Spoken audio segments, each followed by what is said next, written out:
लोकसभा चुनाव को लेकर जहां जम्मू कश्मीर में पार्टियां अपना अपना पलड़ा भारी करने में जुटी हुई हैं, तो वहीं दूसरी तरफ नेताओं ने बयान सियासी लड़ाई को और गहरा करना शुरू कर दिया है। ये बयान चुनाव की दिशा तय कर सकते हैं, सियासी बयान रुख मोड़ सकते हैं। जी हां, पीडीपी की स्थापना दिवस के मौके पर वहीदुर रहमान परा की तरफ से दिए गए बयान ने एनसी और पीडीपी के दरमियान लड़ाई की गहरी लकीर खींच दी है। हालांकि पीडीपी ने इसे वहीदुर रहमान परा का जाती बयान करार दिया, लेकिन वहीदुर रहमान परा का यह बयान गुपकार गठबंधन में फूट के आसार के इशारे भी दे रहा है। कल से लेकर आज तक इस मुद्दे पर हुई सियासत से तो यही मालूम होता है कि गुपकार इत्तेहाद के बरक्स जमीन पर नेताओं के बीच जारी लड़ाई गठबंधन पर बुरा असर डालेगी। बीजेपी के खिलाफ पीडीपी और एनसी क़यादत की इत्तेहाद की कोशिशों पर सवाल खड़े हो रहे हैं। वहीं इससे पहले हाल ही में एनसी लीडर और पूर्व विधायक अब्दुल मजीद लारमी ने महबूबा मुफ्ती पर निशाना साधते हुए जम्मू कश्मीर से आर्टिकल 370 के हटाने के लिए महबूबा मुफ्ती को जिम्मेदार ठहराया था। और आइए इस पूरे मुद्दे पर बात करते हैं। हमारे नुमाइंदे हमारे साथ समीर भट्ट जुड़ चुके हैं। समीर, जिस तरह से एनसी और पीडीपी के बीच यह बयानबाजी हो रही है, इसको किस तरह से सियासी माहौल गरमा रहा है? एक तरह से एक तरफ गुपकार इत्तेहाद की बात करता है, दूसरी तरफ इनके लीडर फूट डालने वाली बातें कर रहे हैं, तो क्या गुपकार एकजुट हो पाएगा? देखिए, गुपकार आगे एकजुट होगा या नहीं होगा ये तो वक्त ही बताएगा, लेकिन फिलहाल जिस तरह का माहौल बन रहा है उससे दोनों पार्टियां, जो नेशनल कॉन्फ्रेंस और पीडीपी, उसकी लीडरशिप जरूर परेशान होगी, नाराज होगी। देखिए, वहीद परा ने जो बयान दिया कल, जिस तरह से उन्होंने नेशनल कॉन्फ्रेंस को लेफ्ट टू राइट अक्यूज किया और कहा कि वो रिगिंग करते थे, उन्होंने स्पेशल टास्क फोर्स बनाया यहाँ पे, इन्होंने यहाँ पे रिगिंग की, और सबसे बड़ी बात की कि दिल्ली जाके ये लोग भीख मांगते हैं, अलायंस के लिए बीजेपी के साथ अलायंस करना चाहते हैं, कहीं का नहीं छोड़ा नेशनल कॉन्फ्रेंस को। हालांकि नेशनल कॉन्फ्रेंस की जो लीडरशिप से जब उसकी रिएक्शन ली गई तो उन्होंने इस चीज को डाउन प्ले करने की कोशिश की, और आज जो पार्टी के जो चीफ स्पोक्सपर्सन है पीडीपी के, सुहेल बुखारी, उन्होंने कहा कि ये पर्सनल व्यू है वहीद परा का। उन्होंने कहा कि हमारा ऐसे कुछ नहीं है, हम दो पार्टियां तो जरूर हैं, लेकिन हम एक बड़े काज के लिए आगे बढ़ रहे हैं, हम एक बड़े काज के लिए आगे चल रहे हैं।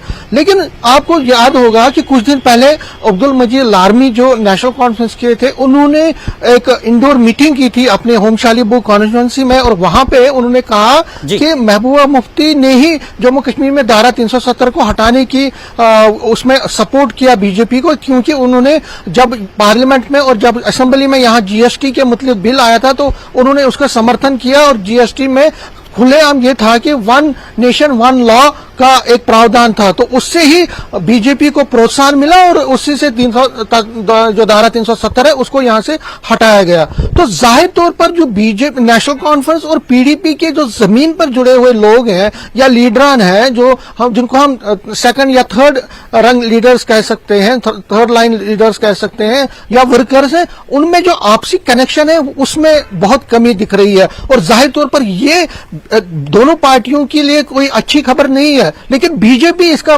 मजा ले रही है, बीजेपी चुटकी ले रही है, और बीजेपी ये कह रही है कि देखिए, अभी तो अलायंस बना नहीं है यहाँ पे इंडिया तर्ज पे, यहाँ जम्मू कश्मीर में कोई अलायंस बना नहीं, लेकिन पहले ही ये लोग आपस में लड़ पड़े हैं। पहले अब्दुल मजीद लारमी ने जो बयान दिया नेशनल कॉन्फ्रेंस पीडीपी के खिलाफ, और अब पीडीपी के वहीद परा जो महबूबा मुफ्ती के बहुत क्लोज माने जाते हैं, उन्होंने जम के नेशनल कॉन्फ्रेंस को लताड़ा। तो कहीं ना कहीं बीजेपी इसका मजा ले रही है और कह रही है कि यहाँ तो कुछ होने वाला नहीं है, यहाँ की जो पॉलिटिक्स है वो हमेशा ये लोग बीजेपी के खिलाफ एक महल बनाने की जो कोशिश कर रहे हैं उसमें कोई दम नहीं है, यहाँ पे कुछ होने वाला नहीं है और बीजेपी ही यहाँ पे आगे जाएगी। उन्होंने ये भी कहा, जो बीजेपी लीडरशिप है उनका यह कहना है कि जम्मू कश्मीर में जिस तरह इंडिया नामी जो अलायंस बना है पूरे इंडिया में, उसमें भी कोई दम नहीं है, वो भी टूट जाएगा। उनका एक एजेंडा है कि बीजेपी को रोकना। इसी तरह यहाँ पे जो नेशनल कॉन्फ्रेंस पीडीपी के एजेंडा है कि यहाँ बीजेपी को रोकना, इसमें भी लोग इनको साथ नहीं देंगे। तो कहीं ना कहीं हमें यह देखना पड़ेगा कि हालांकि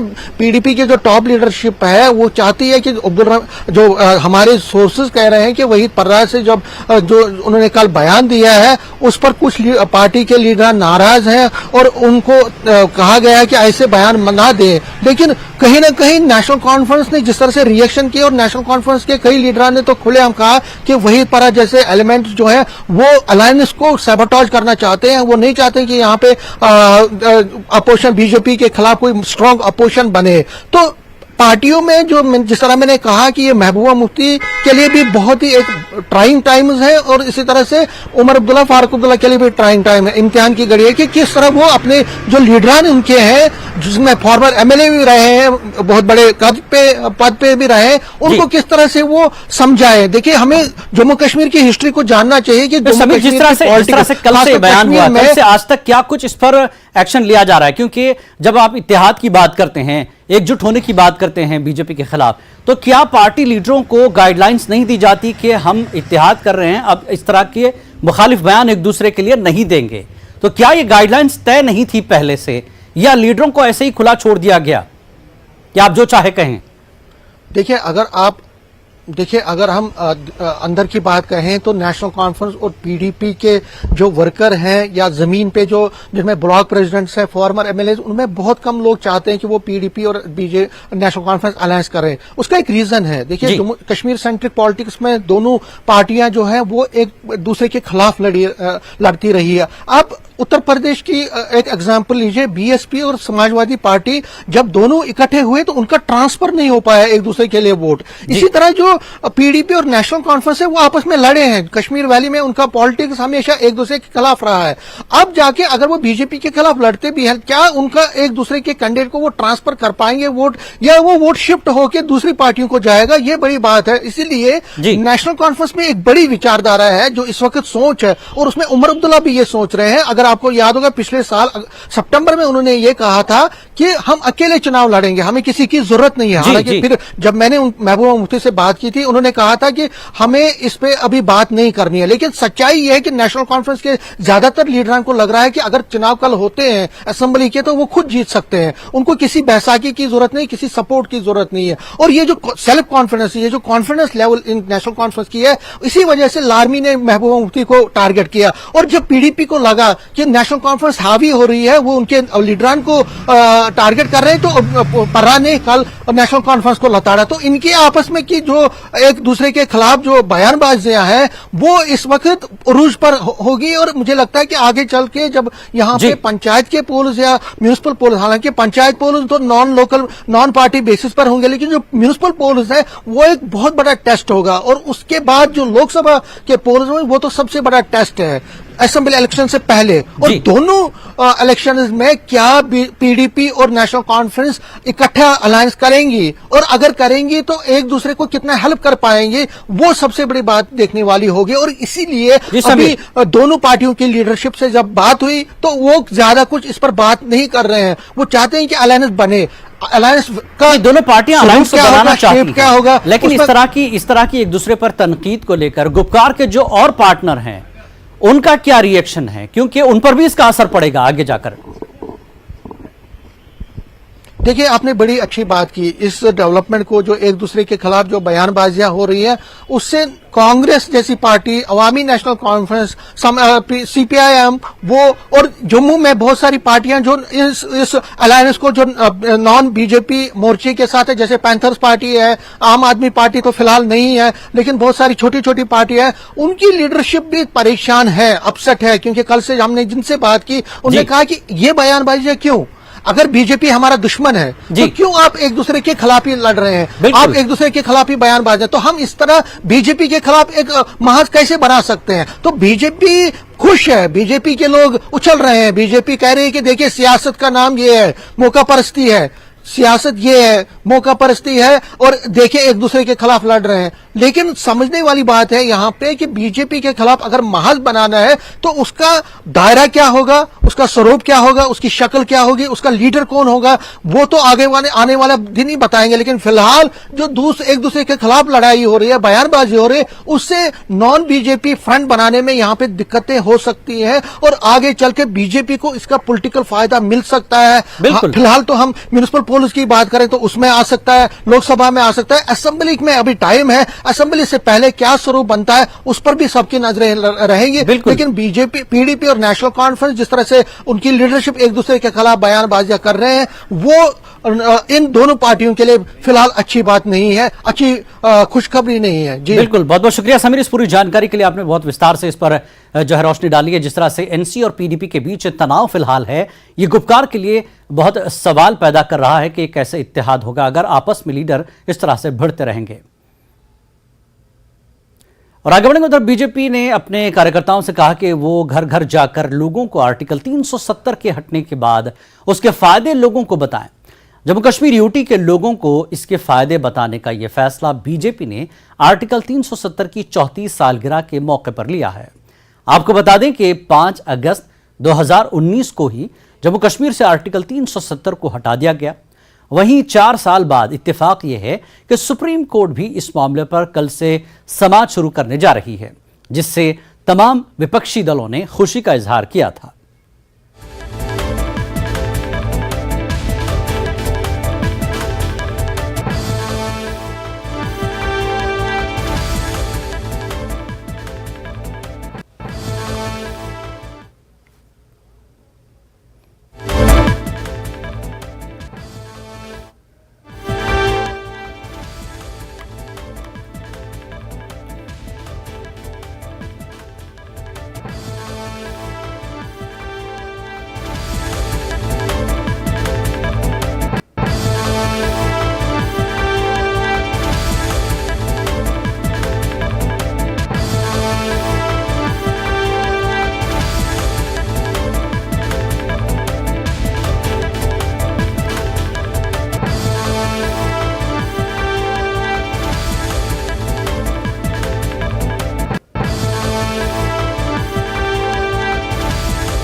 तो 370 को लेकर बीजेपी ने अपने नेताओं को यह टास्क दिया है कि वो घर घर जाकर 370 के फायदे बताएं लोगों को कि 370 हटने के बाद किस तरह से जम्मू कश्मीर में अमन की बहाली हुई है, किस तरह का फायदा लोगों को पहुंचा है, ये बताने की बात बीजेपी ने अपने कारकुनों को, अपने कार्यकर्ताओं को दी है। इस पूरे मामले पर बात करेंगे, हमारे नुमाइंदे राजन वैद हमारे साथ जुड़ चुके हैं। राजन, जिस तरह से बीजेपी ने टास्क दिया है अपने कार्यकर्ताओं को, ये बताएं कि 370 का फायदा जम्मू कश्मीर में किस तरह से लोगों को मिल रहा है, कैसी जो है रिएक्शन देखने को मिल रही है आम लोगों में इस चीज को लेकर? अब देखिए जिलानी, कहीं ना कहीं जब पिछले कुछ दिनों में हम देखें तो कई ऐसे सियासी बयान आए पीडीपी और एनसी की तरफ से। एक जो कश्मीर सेंट्रिक पार्टी से उन्होंने एक मुहिम चलाई है लोगों को ये बताने के लिए कि जब 370 एब्रोगेट हुआ तो काफी नुकसान हुआ है जम्मू कश्मीर का, उनके हक और हकूक जो है वो छीन लिए गए हैं। इसी को काउंटर करने के लिए बीजेपी की तरफ से अब एक मुहिम चलाई जाएगी जहां वो डोर टू डोर कैंपेनिंग करेंगे, जिसमें लोगों को इस बात से अवगत करवाया जाएगा कि जब 370 एब्रोगेट हुआ है उसके बाद खुशहाली की एक नई जो है दिशा यहां दी गई है और विकास को भी यहां गति मिली है। और कौन कौन से ऐसे काम हुए हैं 370 एब्रोगेट होने के बाद जो कि ये तस्दीक करते हैं कि जम्मू कश्मीर एक नई सुबह की तरफ बढ़ा हुआ है और नई जो विकास की दशा और दिशा देने की बात की जाती है और वो दी गई है। अभी कल ही बीजेपी की कोर कमेटी की मीटिंग हुई थी जम्मू में और इस मीटिंग में रविंदर रैना और जो संगठन मंत्री अशोक कोल, उनके साथ साथ तमाम जो सीनियर नेता जो मौजूद थे इस मीटिंग में। और इस मीटिंग में निर्देश दिए गए हैं क्योंकि पार्टी आला कमान से भी जो हमारे सूत्र बताते हैं इस तरह से निर्देश आए हैं कि बीजेपी एक कैंपेन चलाए ताकि जो ये कोई बीजेपी का कहना है कि जो कश्मीर सेंट्रिक पार्टीज प्रोपेगेंडा कर रही हैं उसको काउंटर करना होगा। और जिस तरह से आप सब जानते हैं कि 5 अगस्त को इसकी जो है एनिवर्सरी भी आ रही है जब 370 एब्रोगेट हुआ था, उसको देखते हुए भी कोशिश ये है कि लोगों को ये बताया जाए कि ये 370 की वजह से कई लोगों के जो हकूक थे वो कहीं उससे महरूम थे। चाहे हम गोरखा समाज की बात करें तो गोरखा समाज को भी यहाँ पे काफी सालों से यहाँ रहते आए थे लेकिन उनको उनके हक नहीं दिए गए थे। डोमिसाइल सर्टिफिकेट नहीं था उनके पास, जो परमानेंट सर्टिफिकेट होता है स्टेट सब्जेक्ट वो नहीं थे यहाँ के। तो इसके साथ साथ जो वाल्मीकि समाज है, चाहे वो वेस्ट पाकिस्तानी रिफ्यूजीज हैं, इन तमाम लोगों को उनके हक दिए गए हैं। इन तमाम लोगों को उनको खुशी है इनमें, क्योंकि 70 सालों से बीजेपी का कहना है कि जो पिछली हुकूमतें थी उन्होंने कहीं ना कहीं इनके साथ नाइंसाफी की थी और इनको इनके हक से महरूम रखा गया था। लेकिन ये 370 एब्रोगेट होने के बाद ही है कि जब वेस्ट पाकिस्तानी रिफ्यूजीज जो कई सालों से यहाँ पे रहते आए हैं, उनको अभी भी उनके नाम पे जमीनें नहीं हैं, उनको जो मकान के मालिकाना हक हैं वो नहीं दिए गए।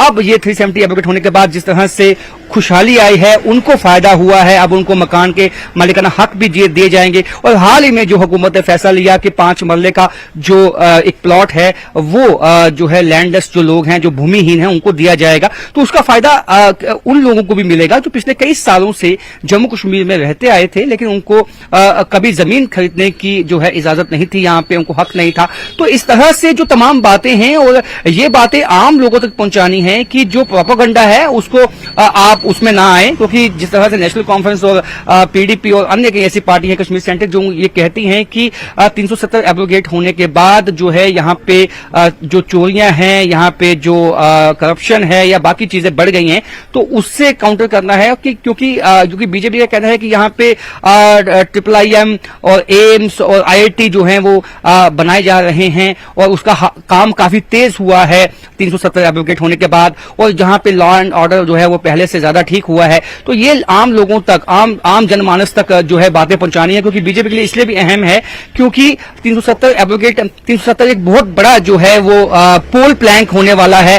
तो बीजेपी का यह मानना है कि 370 एब्रोगेट होना एक ऐतिहासिक कदम था और उससे जम्मू कश्मीर का जो एक तरह से हम कहेंगे बिल्कुल हिंदुस्तान के साथ उसका कनेक्शन और ज्यादा मजबूत होता है।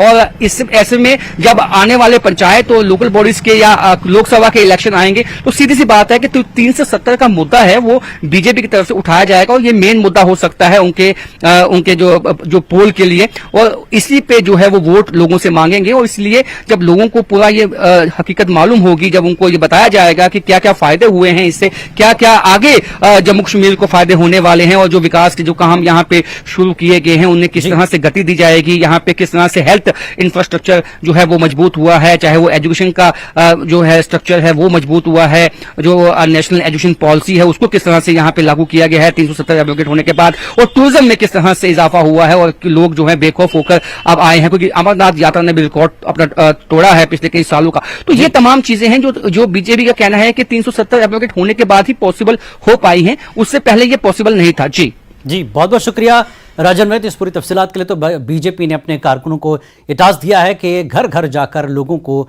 370 हटने के बाद किस तरह से जम्मू कश्मीर में काम हो रहा है, किस तरह से अमन कायम हो रहा है, बीजेपी की तरफ से यह बताने का टास्क दिया गया है और बीजेपी के वर्कर अपने इस काम को लेकर घर घर पहुंचेंगे। और आगे बढ़ेंगे अगली खबर पर। हिमाचल प्रदेश में सेब पर सियासत तेज हो चुकी है, बयानबाजी और वार पलटवार के तीर कमान चल रहे हैं। बीजेपी इस मुद्दे पर सरकार को घेर रही है कि प्रदेश में सेब बागबानों के लिए माहौल साजगार नहीं है, इसीलिए उन्हें अपनी उपज बढ़ानी पड़ी। तो सुक्खू सरकार का कहना है कि बीजेपी सोशल मीडिया पर दुष्प्रचार कर रही है। बड़ा सवाल यह है कि क्या सेब का मुद्दा लोकसभा चुनाव पर डालेगा असर।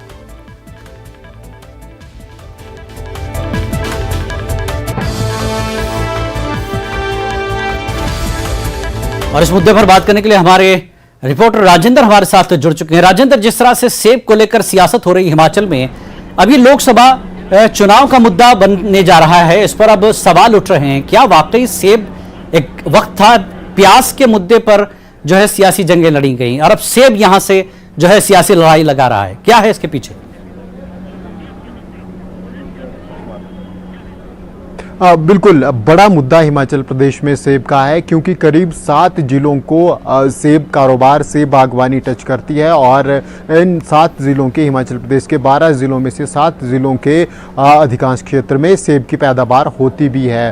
वो चाहे फिर शिमला हो, सिरमौर हो, सोलन हो या फिर मंडी का कुछ एक क्षेत्र हो, कुल्लू हो, इस प्रकार मिलाकर लाहौल स्पीति है, किन्नौर है, तो 7 ज़िले हिमाचल प्रदेश के हैं और करीब 1200 के करीब परिवार भी हैं जो सीधे तौर पर सेब की बागवानी करते हैं। इसके अलावा अगर कुल मिलाकर कर रहे हैं हम तो 5,000 करोड़ का कारोबार सेब का हिमाचल प्रदेश में होता है। तो ऐसे में एक बड़ी, अगर पूरे देश की दृष्टि से भी हम देखें तो हिमाचल प्रदेश और जम्मू कश्मीर का सेब पूरे देश में है, पूरे देश में बिकता है और हिमाचल को तो एप्पल बॉल भी कहा जाता है। ऐसे में हर बार सेब का मुद्दा अहम रहता है। हर बार बागवानों की तरफ से सवाल उठाए जाते हैं, मांग की जाती है, लेकिन अभी तक बागवानों की जो मूल मांगे हैं वो अभी तक पूरी नहीं हो पाई है। सबसे बड़ी बात जो लगातार पिछले कई वर्षों से बागवान कर रहे हैं, इंपोर्ट ड्यूटी को 50% तक बढ़ाने की, उसके ऊपर अब सरकार की तरफ से कि हालांकि एक कदम मोदी सरकार की तरफ से उठाया गया था, लेकिन अब दोबारा से अब इंपोर्ट ड्यूटी कम कर दी गई है। लेकिन अब मांग है कि जो विदेशों से सस्ता सेब आ रहा है उसके ऊपर इंपोर्ट ड्यूटी 100% की जाए, इंपोर्ट ड्यूटी को बढ़ाया जाए। ये मांग अभी तक पूरी नहीं हो पाई है। इसके अलावा अब जो अन्य रियायतें बागवान मांग रहे हैं सरकार से, चाहे हिमाचल सरकार की बात हो या फिर केंद्र सरकार की, मुद्दे लगातार उठाए जा रहे हैं बागवानों की तरफ से, लेकिन मुद्दे किसी भी सरकार की तरफ से पूरे नहीं किए गए हैं। इस बार भी सेब का मुद्दा बड़ा मुद्दा चुनावी मैदान में आ सकता है। पहले जब किलो के हिसाब से सेब खरीद की बात प्रदेश सरकार की तरफ से की गई, उसके लिए व्यवस्थाओं को लेकर आढ़तियों की तरफ से अड़ंगा डाला गया और कहा गया कि स्पेस की कमी है, इसके अलावा इक्विपमेंट की भी कुछ ज़रूरत रहती है, वो भी पूरी नहीं है। तो हालांकि अब कुल मिलाकर किलो के हिसाब से सेब खरीद शुरू हो चुकी है, लेकिन अब धरातल पर कितनी एग्जीक्यूट हो पाती है ये अभी सवाल बना हुआ है। इसके अलावा प्रदेश सरकार से एक और व्यवस्था की गई है कि मिनिमम सपोर्ट प्राइस पर सेब खरीदा जाएगा, लेकिन उसको लेकर भी अभी तक चीज़ें फाइनलाइज नहीं हो पाई हैं, चाहे वो ग्रेडिंग की बात है या फिर क्या मिनिमम प्राइस किस ग्रेड के लिए रहता है, किस आधार पर सरकार खरीदेगी, वो भी अभी चीज़ें नहीं बन पाई है। और इस बार सीज़न में जो सबसे बड़ा मुद्दा है वो सड़कों की व्यवस्था को लेकर है, क्योंकि जिस प्रकार से हिमाचल प्रदेश में बरसात हुई है, भारी बारिश हुई है मानसून के कारण, प्रदेश की बहुत सी सड़कें, संपर्क मार्ग खराब हो गए हैं, टूट गए हैं। तो ऐसे में बागवानों के सामने अब दिक्कत सबसे बड़ी यही है कि किस प्रकार से सेब को मंडी तक पहुंचाया जाए। अधिकांश सेब खराब होने की स्थिति में, क्योंकि जो गांव के संपर्क मार्ग हैं उनको ठीक कर पाना एक चैलेंज प्रदेश सरकार के लिए भी है। जिस प्रकार से लगातार अभी भी बारिश जारी है, मौसम विज्ञान केंद्र की तरफ से आगे बारिश की दोबारा से प्रेडिक्शन जारी कर दी गई है। पिछले दिनों जो सड़कें खराब हुई हैं वो ही अभी तक ठीक नहीं हो पाई हैं। तो ऐसे में एक बड़ा चैलेंज सरकार के समक्ष भी है। और अब क्या बागवानों का सेब मार्केट तक, मंडी तक पहुंच पाएगा सही समय पर, ये व्यवस्था बनी हुई है, ये बड़ा चैलेंज सरकार के समक्ष है। और जो दूसरा चैलेंज है, जो हिमाचल प्रदेश में सेब की खरीद होती है, क्या वो उसी मानक पर हो पाएगी? हालांकि ज़रूर किलो के हिसाब से सेब मार्केट में खरीदा जा रहा है, लेकिन जो दलीलें हैं वो आढ़तियों की तरफ से अलग दलीलें हैं, जो सेब कारोबारी हैं उनकी तरफ से अलग हैं, और बागवानों की तरफ से अलग राय व्यक्त की जा रही है। तो ऐसे में अब वहाँ पर भी डिस्प्यूट की स्थिति है, उसको सरकार कैसे हैंडल करती है? हालांकि सरकार की तरफ से सख्त निर्देश हैं कि किलो के हिसाब से ही हिमाचल प्रदेश में सेब खरीद होगी। आढ़तियों को लेकर सरकार की तरफ से इस बात को लेकर स्पष्ट संकेत दे दिए गए हैं और निर्देश भी दिए गए हैं। लेकिन इन तमाम इश्यूज के बीच सेब हिमाचल में हमेशा ही बड़ा मुद्दा रहा है, खासकर अगर शिमला संसदीय सीट की बात करें और साथ लगती मंडी संसदीय सीट की बात करें, क्योंकि मंडी का भी कुछ एक क्षेत्र है, चाहे वो कुल्लू ज़िला हम कह सकते हैं, मंडी ज़िला का जो अपर एरिया है वहाँ की बात हो, या फिर किन्नौर की बात हो, या फिर पांगी की बात हो, ये तमाम जो क्षेत्र मंडी संसदीय सीट का है ये भी सेब बहुल इलाका है। यहाँ पर भी लोगों की जो मुख्य डिपेंडेंसी, आय का स्रोत है वो सेब ही है। इसके अलावा पूरा शिमला ज़िला, तो शिमला संसदीय क्षेत्र हम कह सकते हैं, अधिकांश शिमला संसदीय क्षेत्र सेब बहुल बागवान इसमें है। तो ऐसे में सेब का मुद्दा इस बार के लोकसभा चुनावों के ऊपर बड़ा फर्क डाल सकता है, और इसी को लेकर लगातार सत्ता पक्ष और विपक्ष के आरोप प्रत्यारोप भी हम देख रहे हैं। लोकसभा चुनाव के लिए सेब अब जो है सियासत का मुद्दा बनेगा, दोनों जो है पार्टियों के बीच, सुक्खू सरकार और बीजेपी के बीच।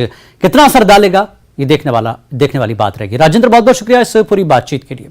तो महासंग्राम 2024 में आज फिलहाल इतना ही। नमस्कार।